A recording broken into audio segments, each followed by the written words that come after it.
Test, test.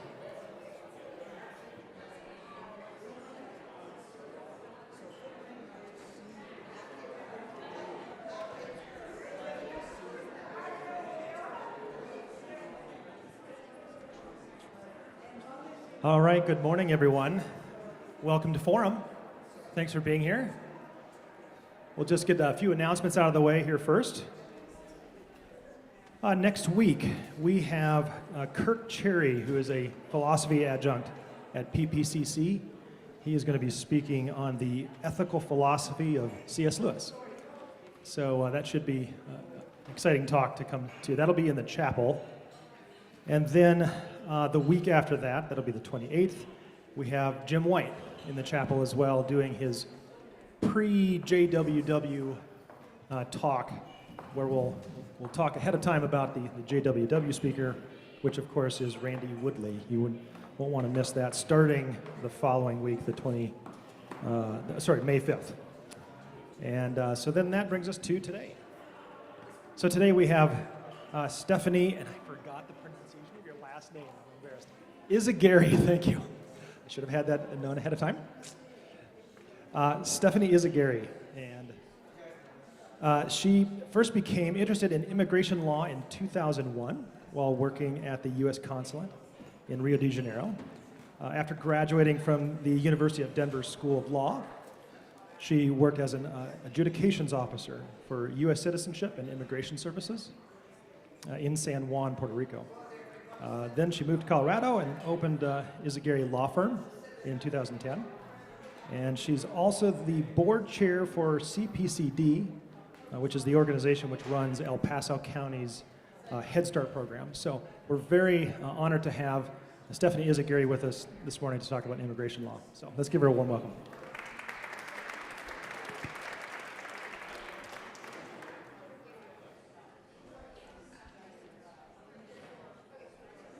Perfect.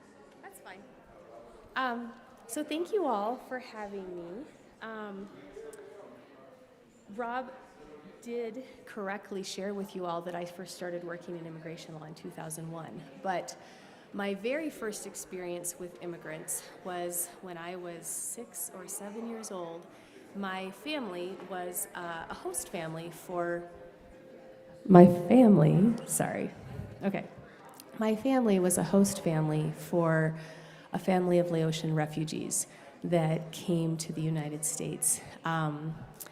And I was very excited about having these people staying in our house. I think almost everything we were told about them turned out to be not true.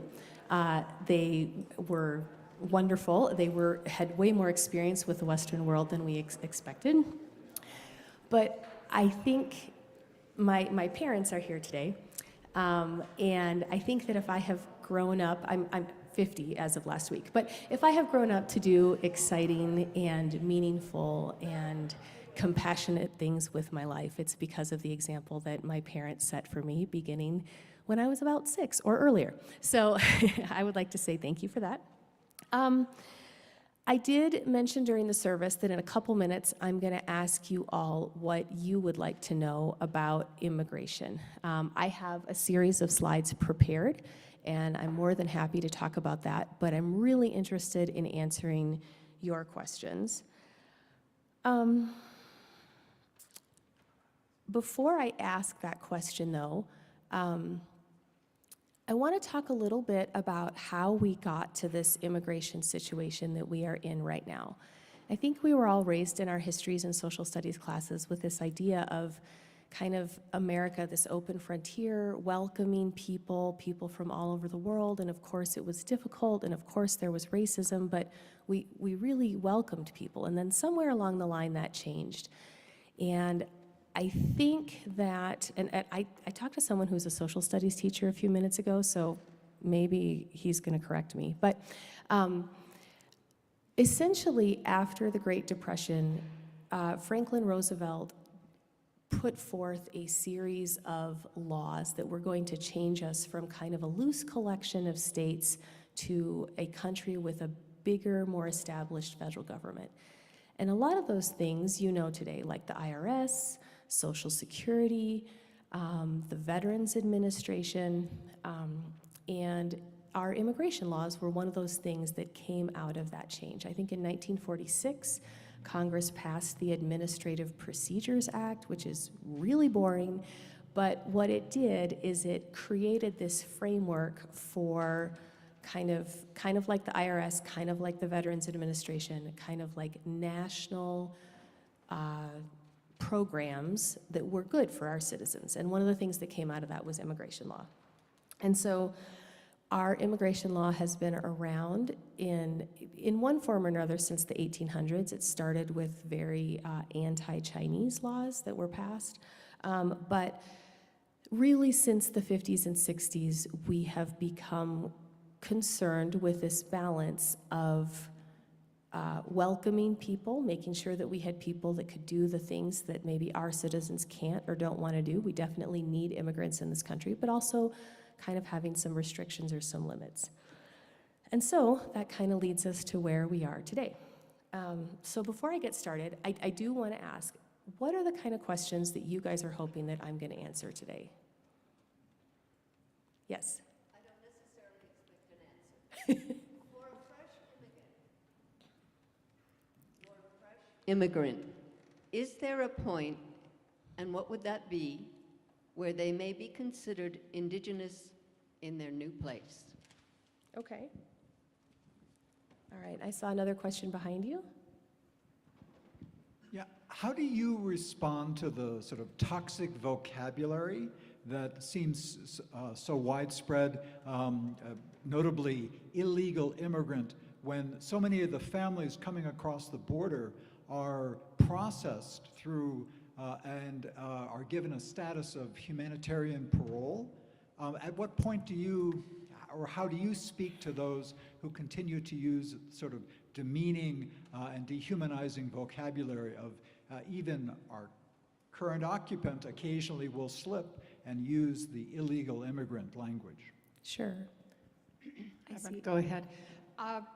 It seems like one of the few areas of bipartisan agreement in this country is we have problems with immigration. So what kind of changes, improvements in immigration law or policy would you recommend? Okay. And go ahead. Mine is even more basic. You know, just really, what are the difference of all these terms that we're seeing, that people are granted asylum? I know I first came in touch with that humanitarian parole term working with our Afghan refugee families, and that seemed to be different. And illegal immigrants, you know, what are these differences and what do they mean? Because I think they get all convoluted in the media today. Okay. And I saw one more question. What's the status of DACA? Okay. Okay. And how do you, this is a goofy question, but No, you guys how are do amazing. This is great. How do you get accurate information on immigration when you've got such divided country? Okay. And yes. Oh, sorry. I'm real curious. My name's Jane, and Lois and I had a wonderful family living next to us who were here from England, and they worked over and over to get a green card. Every so many years, it had to be renewed and renewed and renewed. Why did it take so long? Okay. And my question kind of dovetails with that one. What would your personal viewpoint be to how to streamline the immigration process? You know, it takes anywhere from 7 to 10 years if you're in good standing, let alone if you're, you know, not. So I'm sure you've thought a lot about this. What would you like to see as a policy change that would streamline it? Okay. Those are great. Okay. Will she do one more? Are we currently taking any exceptions for Ukrainian refugees and also for Palestinians that need to seek refugee in the U.S.? Okay. Okay. Well, those are fantastic questions. Let me see. So turning 50, my eyes are not what they used to be. I'm gonna like, right? No, my dad helpfully was trying to give me some reading glasses this week, and I was like, whoa, like not ready for that. Okay. So let me start. They did give me this clicker here. Okay. These are probably the most common immigration myths that I run into as a practitioner. This idea of like, well, why don't they just get in line? Like, why don't they come the right way? Kind of the same thing. This is kind of the question that was asked a second ago. Why does it take so long? Like, why haven't you fixed this situation yet? And this third one is actually kind of a myth in the immigrant community as well as in the non-immigrant community. This idea that if you have a baby that was born in the United States, well, now you can just stay forever, right? If only it was that simple. These are some others that I think come up more often, more with the immigrants that I meet with, but this idea that if you have a child with special needs, you can just poof, get a green card. If you've lived in the United States for 10 years, that somehow entitles you to an immigration benefit. And most people, when they come to the United States legally, if they have a tourist visa, it's probably good for 10 years. And so sometimes people think that just means they can stay for 10 years. It's also not true, although I can see why it's confusing, because it does say it's valid for 10 years. This is really tiny, even for me up here. But I wanted to address a little bit of kind of immigration terms. So I think we all know that U.S. citizens are people who were born in the United States. The only exception to that is if your parents are a diplomat, you might not be a U.S. citizen if you were born in the country. But for the most part, we have a pretty permissive immigration system. We don't care how you got here, when you got here. If you were born here, you are a U.S. citizen. Then we have something called lawful permanent residence. This is often called a green card because the card itself is green. And lawful permanent residents are allowed to live in the United States forever as long as they don't commit certain crimes and as long as they don't stay out of the United States more than a certain period of time, normally about 180 days. And so you can have a green card. I just talked to a judge the other day in court who told me that he's now a U.S. citizen, but he'd previously had a green card for 35 years. And so that happens frequently. A work permit is kind of a temporary permission to work here in the United States. You get a Social Security card, Social Security number when you get a work permit. And usually it means that you have something else in process. It's kind of like a bridge to carry you over until your process is finalized. It does not mean that you can stay forever. Even if someone with a work permit has been here for a long time, the fact that they have that work permit indicates that they're here in a temporary status and they may not be able to stay forever. And then the other legal status, well, there's many other things that I haven't talked about, but kind of the other big thing is we get people who are here with, these are the letter visas. So B visa, T visa, M visa, student visa, work visa, tourist visa. And those are generally people who've gone to the embassy in their country. They've asked to be able to come to the United States, and they enter the United States legally. Sometimes they stay longer than they're supposed to, but that's kind of how they got here. Okay, we also have work visas. I myself do not handle work visas. It's not very exciting from my perspective. But you cannot get a work visa without a job offer. The work visa comes from the employer. So again, that kind of question like, well, why don't you just get in line? There are people who want to work here and are qualified to work here, but if they don't have an employer who's willing to start that process for them, they can't get a work visa. And then family-based immigrant visas, people talk about this a lot. This is kind of like, I'll date myself, but that movie with Andy McDowell and Gerard Depardieu a million years ago where, you know, they're going to get married and now he's going to be able to stay in the United States. That's the family-based immigrant visa.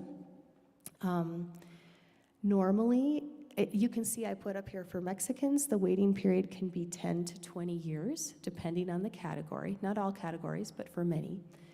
And many people who qualify for family-based immigrant visas don't qualify to do it here in the United States. They have to go back to their country in order to get their green card. And there's all kinds of complicating factors that go with that. And then lastly, humanitarian options. This is like the parole that was mentioned, asylum, DACA is considered a kind of humanitarian option. And you only, I always tell people, for asylum, the United States government does not care if someone was trying to kill you in your country. We only care if they were trying to kill you for the right reason. And so it's not enough that someone or many people tried to kill you in your country. You also have to be able to submit evidence that shows why, what was their motivation. So I want to talk a little bit about family-based options because this is kind of the bread and butter of what I do. The kind of easy categories are spouses, children, and parents of U.S. citizens. Generally, if someone entered the country legally, we can get them a green card without leaving. If they entered illegally without a visa, they normally have to leave the United States to get their legal status or their green card. The slow categories are adult children, generally, siblings of U.S. citizens, and spouses and children of lawful permanent residents, green card holders. The amount of time it takes depends on where you're from. So again, for people from India, China, Mexico, and the Philippines, it can take 20 or 30 years. I don't think we've hit 40 yet, but the estimates are that people who applied today will wait 90 years. People who applied 30 years ago have waited 30. So there's not much point in doing something for someone if they're gonna wait 90 years. For these categories, generally, even if they're already here in the US, they still have to go back to their country to get their green card. Okay, so I talked briefly about asylum. I haven't mentioned the U visa. The U visa is a visa for crime victims. So if you've been a victim of a certain kind of crime here in the United States, we might be able to get you a green card. It's gonna take over 20 years, but you can stay here while it's pending. And then we have a special category for VAWA, stands for Violence Against Women Act. It actually does not require physical violence, and it doesn't require you to be a woman to benefit. But these are basically spouses of US citizens or lawful permanent residents who've been victims of domestic abuse in one way or another. And special immigrant juvenile status. This is something near and dear to my heart. I think I probably do more of these cases than anybody else in Southern Colorado. This is a special option for kids under 21 in the state of Colorado who've been abused, abandoned, or neglected by their parents. If that is true and they're here in the US, we can usually get them a green card. Currently takes like 6 years. And lastly, DACA. That is an option available for people who, back in 2012, so now over 10 years ago, had been brought here essentially by their parents as children. And I'm gonna answer that DACA question right now, because that's it, pretty easy one. Basically, DACA has been held to be constitutionally questionable by, I think the judge's name is Hanen in Texas. He's a federal judge. But so far, the DACA program has been allowed to continue. So you can't put new people in DACA. New people have aged into meeting these requirements, but they're not eligible anymore. We can only keep renewing for people who previously had it. And I have someone who works for me who has DACA, and it's extremely nerve-wracking because every time there's a new court decision, her entire future and my ability to employ her is called into question. But so far, the DACA program has remained intact, and my gut feeling is that it will remain intact. I don't think that's much of a comfort for people who have DACA, but I don't think it's going to change. It's survived for 12 years of legal challenges so far, and I think it probably will continue to do so. So I'm going to go ahead and talk with kind of that vocabulary introduction. I'm going to go ahead and try to answer your questions. So the first one I wrote down was this question about when does a new immigrant kind of become, or when does a recent arrival, that's kind of the term that we use sometimes, become kind of a member of the community. This is actually a super hard question to answer because there's no legal definition, or there's no legal change. I work a lot in southern Colorado, and I run into mostly ranchers who have been undocumented in southern Colorado for 30 years. And so what I usually tell people is that when you first get here, your legal options are very limited. If you're not from Cuba, from the Ukraine, maybe from Venezuela or one of these countries that has a special program, when you get here, your option is basically to ask for asylum. But our immigration court at the moment is completely overwhelmed with recent arrivals. I was there on Friday, and there were probably 60 people in a courtroom with the judge.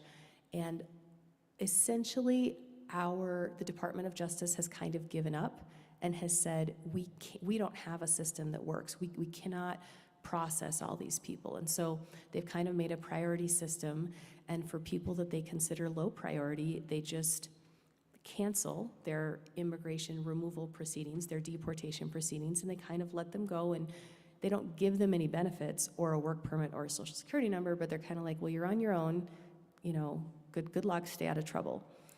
And I think what happens is those people, if they're going to stay here in the United States, they stay here until eventually they qualify for something else, one of these other options that I've mentioned. And so I would say there's not really a good dividing line. The only thing I will say is that legally, to me, there is almost no solution until you either qualify for one of these humanitarian programs, or you end up marrying a U.S. citizen, or your children become U.S. citizens. Okay, I think the kind of toxic vocabulary question is really interesting. When I was younger, like 10 or something, we had a girl from Australia who went to my church. And we used to joke about calling her an alien because we thought it was funny, and she thought it was funny, and it didn't hurt her feelings. We thought it was funny at the time. I think that over the years, there has been kind of a effort in the legal system to use what I would say kind of more regular words and less kind of fancy or confusing legal words. When we talk about family law, we used to talk about legal and physical custody of children. Well, now here in Colorado, we use the terms decision-making and family time because those make more sense than legal and physical custody. Children, people under 18, used to be referred to as infants throughout the legal system. And then someone decided that that was confusing, and it didn't add anything to the discussion, I would say. I myself have just sort of trained myself to, I talk about people being here illegally. I think that's fair. I think that the term undocumented is confusing because some undocumented people actually are documented. They've been here longer than they were supposed to be. And I think one of the things that this vocabulary question brings to light is that there are a lot of different immigration categories. So someone who comes with a tourist visa and stays longer than they're supposed to, a person might describe them as illegal, but I would push back on that a little bit because they entered legally. Oh, thank you. Thank you. I'm going to have a...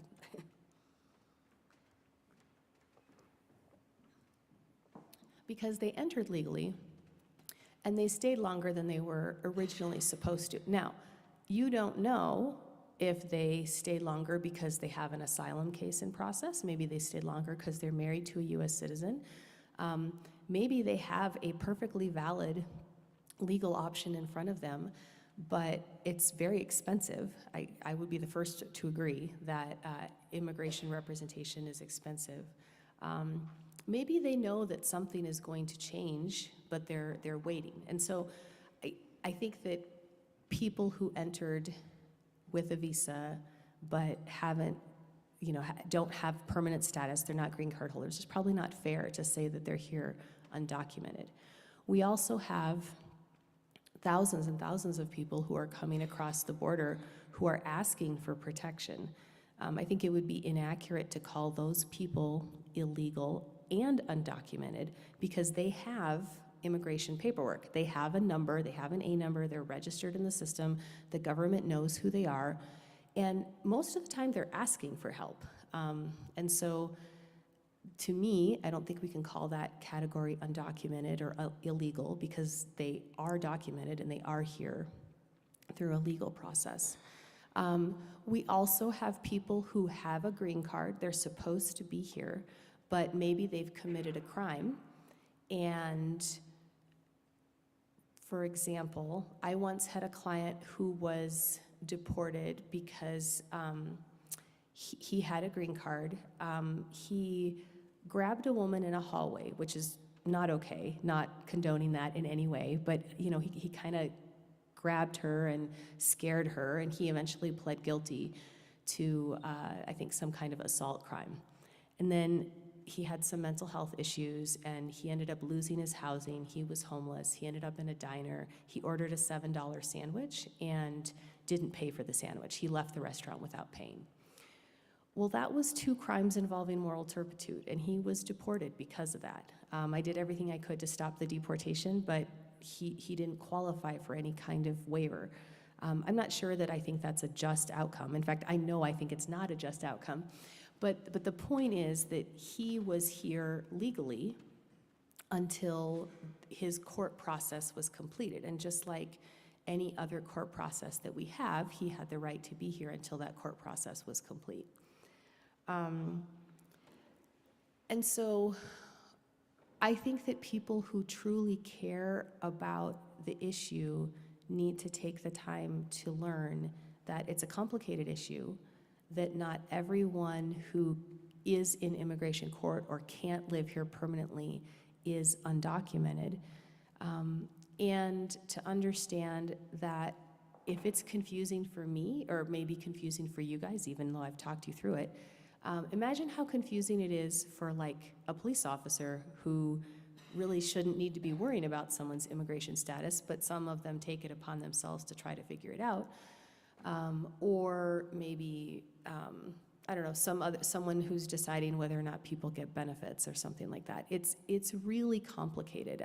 We often say that the IRS, tax law is the only law more complicated than immigration law. I think that's true. And I actually just had a case last week in court where, everybody, the woman involved needed a guardian, or may need a guardian. And there was a whole bunch of immigration issues because she was born in Mexico.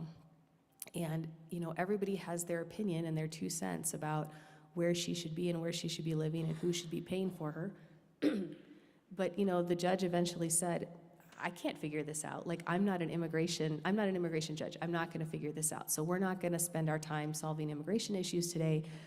I think it's foolish for people who don't have an immigration background to try to tell us, everybody who wasn't, there's just so many different categories, I guess, that I think it's really hard to figure out. And so my advice has always been to just kind of use the most neutral term possible, because you just don't know.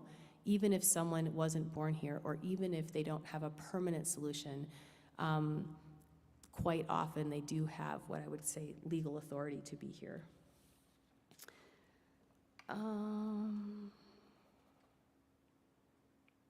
Okay. So I'm going to move to the question about why does it take so long? And the very simple answer to that question is that because immigration law is administrative, Congress has laid out certain limits.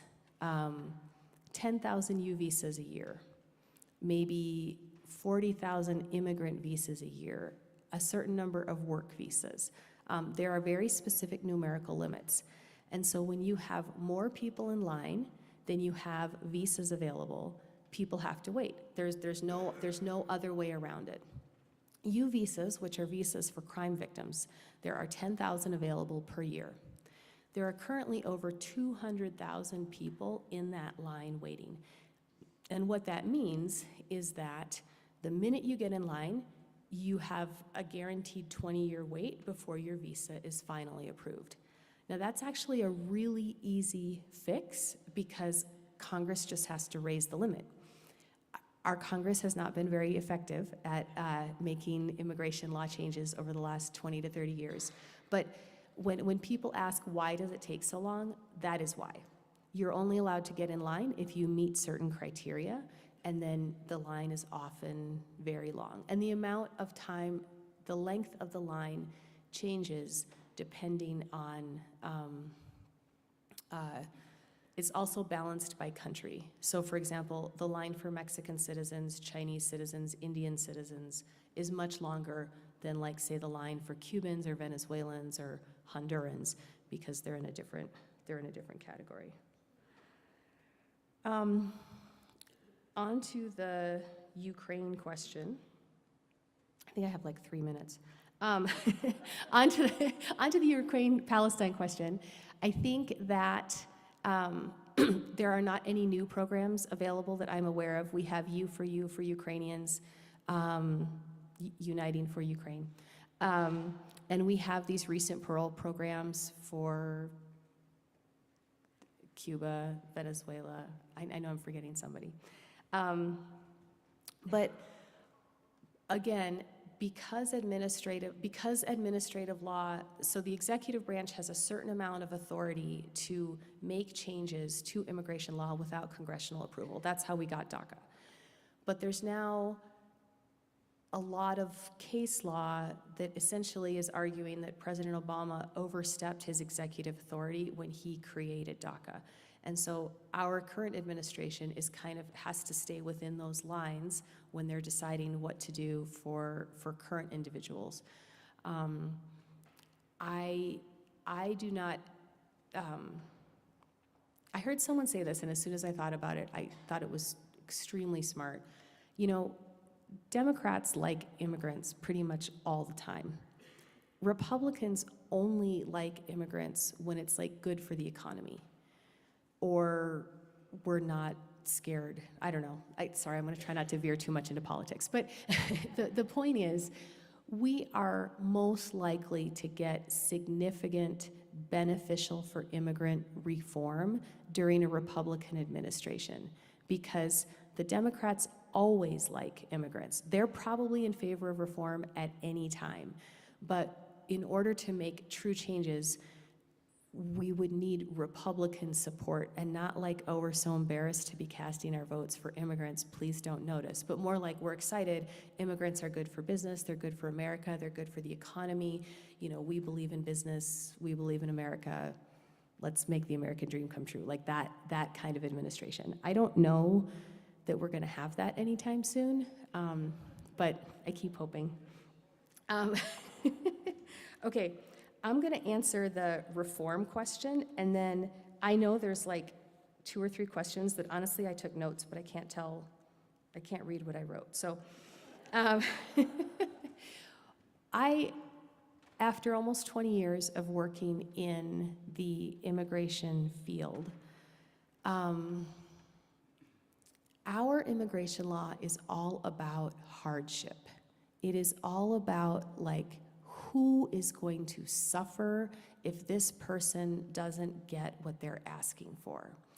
And sometimes we care about the suffering of the person in front of us, maybe like in an asylum case or a U visa case. Sometimes we care about how the US citizens around that person are going to suffer. And there are actual instances in the law where I have had to tell people, not that I don't care, the law doesn't care about the suffering of your non-US citizen children. The law only cares about the suffering of your US citizen children. So we're going to focus on that. And what is really, really hard is that the best way for me to win a lot of these cases is to put this family's suffering front and center, like on display. And I've gotten really good over the years at making wives and children cry in court and like plead for their spouse to be able to stay here in the United States. And after almost 20 years, it just feels really gross. Like it's like, I don't know if you can say trauma porn in church, but but I mean, it's this feeling of like, we're gonna try to like move the judge by putting this family's trauma on display. The flip side of that is that you have so many people in this country who have worked hard, they've paid taxes, they've educated their children, they've opened businesses, they have lived the American dream. Like, I'm even getting goosebumps talking about it. Like, they've worked so hard, but they don't have the trauma. They don't have the hardship. Or maybe they entered this country twice illegally, and now I can't get them a green card. And so when you ask what would be my preference for policy changes, I have to tell people every day, the law doesn't care about how good you are or how hardworking you are or how much you deserve this. It's arbitrary. Like, it's my job to fit you into these boxes, and if I can't fit you into the box, you don't get a benefit, you don't get to stay here. But I don't know that that's the kind of country that we want to be. I would like to see us reward hard work. I'd like to see us reward paying taxes, reward raising your children, reward opening a business. I don't care how many times you entered the country or how many times you crossed the border. I mean, the other thing is that we have immigration options for educated people and wealthy people. They're allowed to come on planes, they're allowed to bring their families, and they're allowed to go back whenever they want and see their families. Poor people, who we also need in this country, because there are jobs everywhere for undocumented people, but poor people are expected to risk their lives, leave their children behind, not see their family. You can't go home and see your parents when they're dying. You can't go home to a funeral. It's all or nothing. I would like to see that change, and that doesn't mean that I'm not in favor of helping people who are in really difficult situations, who will suffer if their family member leaves. I'd like to see our immigration system be a little bit more trauma-informed so that I'm not required to re-traumatize people in order to get them their green cards. But I also would love to see things like a guest worker program. We have lots of people who just want to come here and work, and they want to go home. Like, they love their family, they love their language, they love their culture, they would like to go back. We have lots and lots of people who, don't plan to stay, and then eventually they put down roots and they want to stay. I'd like to see us have essentially some kind of standard where it's like you're a contributing member of society, you've been here a long time, you're making this country a better place, and oh, by the way, if you don't fit into that category, we can look at, should you be an exception? Should you be allowed to stay? But that would be kind of my policy changes. I think I'm over time. I would be happy. There were 3 questions that I didn't answer, and I'd be happy to answer them if someone would remind me what they were, or I can turn over the mic if we need to go. Okay. So can I just ask, it was questions 3, 4, and 6, and I can't read what I wrote.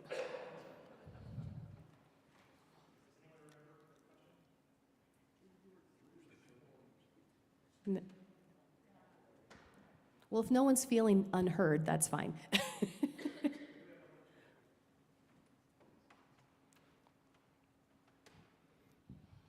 Now, you mentioned a quota system. And who is responsible for executing that quota system? Is that within the House of Representatives, the Senate, or some full legislative process? So the statutes voted on by both houses, signed by the president back in the 50s, 60s, 70s, lay out the numbers, the quotas. But there's actually an office at the Department of State that kind of, I assume they have a big computer program and they just put in all the requirements and it spits out the number of visas that are available each month in each category. So like when I worked for USCIS, if I had someone in a certain category that needed a visa, I had to send an email to that office, get an authorization to take one of those visas out of the pile and give it to this person. But it's pretty opaque, like it's confusing. So if I hear you correctly, that process is locked in by law? Yes. And how could that law be changed? Well, a bill would have to be passed by both the House of Representatives and the Senate, and then signed by the president. Full process then? Yes, yeah. And I have one more question. In a time where criminals at Supermax receive better treatment than a typical refugee, what can we do to actually get resources to refugees? At the current time, we're insulated from so much as going to a refugee center and handing a refugee a loaf of bread. Yeah. Well, you have some amazing people in this audience who are doing amazing things for individuals here. In 2014, I, along with some of my colleagues, traveled down to Artesia, New Mexico, where women and children were being detained for the first time by the Obama administration without appropriate food, without diapers, in these like freezing cold air conditioning things. Now, 10 years later, family detention is almost unheard of, or it's very, very brief. I think that it's hard to find immediate solutions. I think that, we have to just kind of like push and push and push. And I also, most of the immigrants that I know are like excited to be here. Like the recent arrivals, they're excited to be here, but they're really scared and like they don't know anybody. So I picked up a family in Denver recently. It was like, 10 degrees out, and it was these 3 adults and this 10-year-old boy, and the boy had on a jacket, but everybody else had on sweatshirts. And I answered their questions, and then they were walking away from the immigration office, and I realized, oh, they're like walking to a bus station. It's freezing. So I picked them up, answered their questions, did a little immigration consult in the car, gave them my business card. And I think we just need to be as human as we can. There's that verse in Malachi that talks about being available to, widows, orphans, and strangers in your land. And the government often gets in the way of us trying to do those things, but we just have to be really pushy. I worked with a nun who called us guerrilla lawyers, and we just have to be as pushy as we can without getting arrested.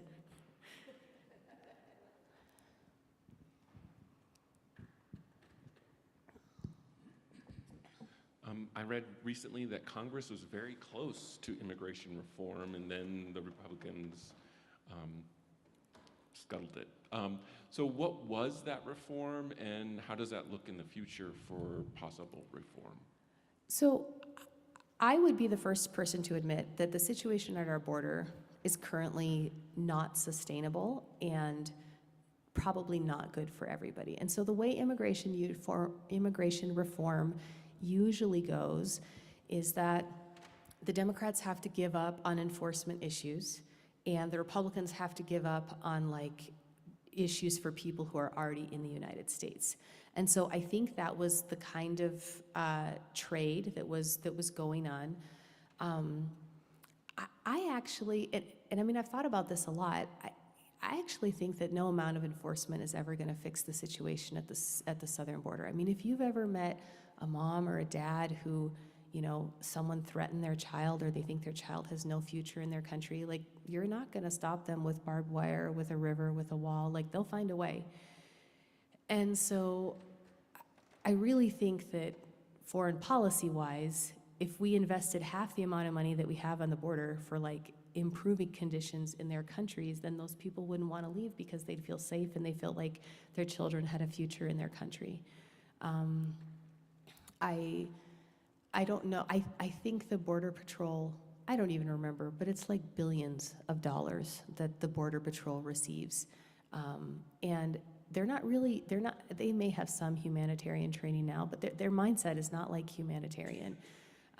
So it's probably not, it's way more fun to have like big guns and helicopters and stuff on the border than it is to like go work with families in little villages and like look at like micro lending or better nutrition or whatever.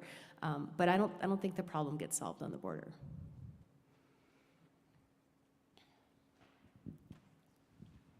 What is the present situation with the Afghan families, both those that are here and those that may want to come here? You know, that is a good question, and I'm not sure that I have the most up-to-date information on that. I know that there are special immigrant visas available for certain Afghans.